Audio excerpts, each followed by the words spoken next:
Travel throughout La Crosse County is still being impacted. Several hours after the storms passed, at least 4 bridges will need to be replaced, and every bridge will be inspected. Many state and county highways are also a concern, with washouts, mudslides, and rock falls in many areas. News 8's Martha Koloski live at Veterans Memorial Park in West Salem tonight to begin our team coverage.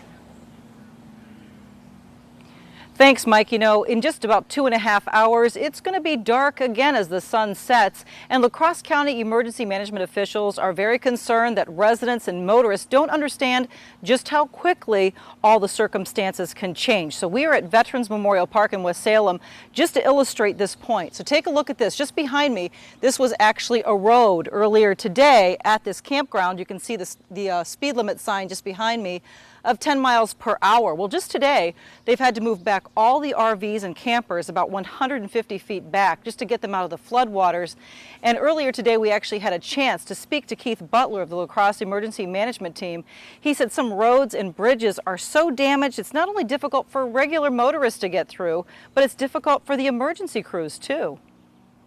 Well, it's a real problem for us, too. You know, if you can't get there, neither can we by vehicle, so it's a real challenge. And it's dangerous. It's dangerous to put responders out into difficult situations overnight when it's very dark and the waters were just raging last night. So keep in mind that even in the town of Shelby overnight, 2 families had to be rescued from their own homes. They were stranded when they didn't realize just how quickly the water was rising around their homes, had to call help, and emergency crews had to make their way into that neighborhood to rescue those 2 different families.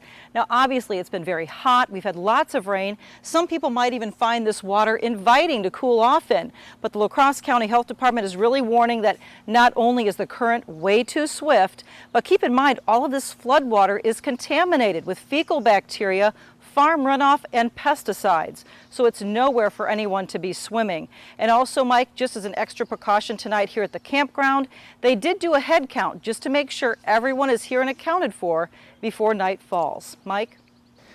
Thanks very much, Martha.